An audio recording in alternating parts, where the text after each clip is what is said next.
ডায়াবেটিসে শুধু রক্তের শর্করা বাড়ে না, সবচেয়ে বেশি ক্ষতির ঝুঁকিতে থাকে আপনার পা।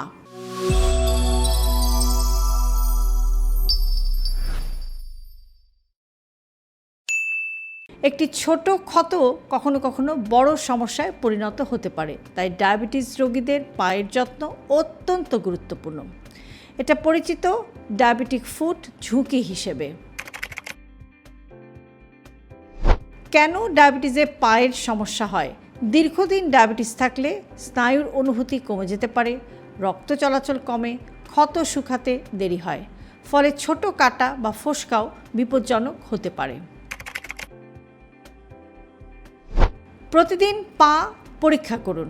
পায়ের নিচে, আঙ্গুলের ফাঁকে, গোড়ালিতে কোথাও কোনো কাটা আছে কিনা, ফোসকা, লালচে ভাব বা ক্ষত আছে কিনা সেটা প্রতিদিন চেক করুন। অনেক সময় অনুভূতি কম থাকায় রোগী নিজে কিন্তু বুঝতে পারেন না। নিয়মিত পা পরিষ্কার করুন এবং পা শুকনা রাখুন। কুসুম গরম পানিতে আপনি একটু পা ধুয়ে নিতে পারেন। ধোয়ার পর ভালোভাবে পা শুকান, বিশেষ করে আঙ্গুলের ফাঁক। কখনোই এটা ভেজা রাখবেন না। ময়েশ্চারাইজার ব্যবহার করুন। শুষ্ক ত্বক ফেটে যেতে পারে, তাই হিল বা পায়ের ওপর ময়েশ্চারাইজার ব্যবহার করতে পারেন, তবে আঙুলের ফাঁকে ক্রিম ব্যবহার না করাই ভালো। সঠিক জুতা ব্যবহার করুন।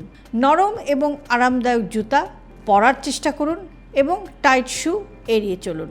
খালি পায়ে হাঁটবেন না, কারণ ছোট আঘাতও ইনফেকশন করতে পারে। নখ কাটার সময় একটু সতর্ক থাকুন। খুব ছোট করে বা কোনাকুনি নখ কাটবেন না, এতে ইনগ্রোন নেইল হতে পারে। ব্লাড সুগার নিয়ন্ত্রণ সবচাইতে গুরুত্বপূর্ণ। ব্লাড সুগার বেশি থাকলে ইনফেকশন রিস্ক বাড়ে, ক্ষত শুকাতে দেরি হয়।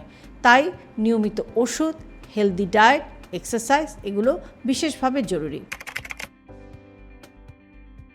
কখন দ্রুত ডাক্তার দেখাবেন?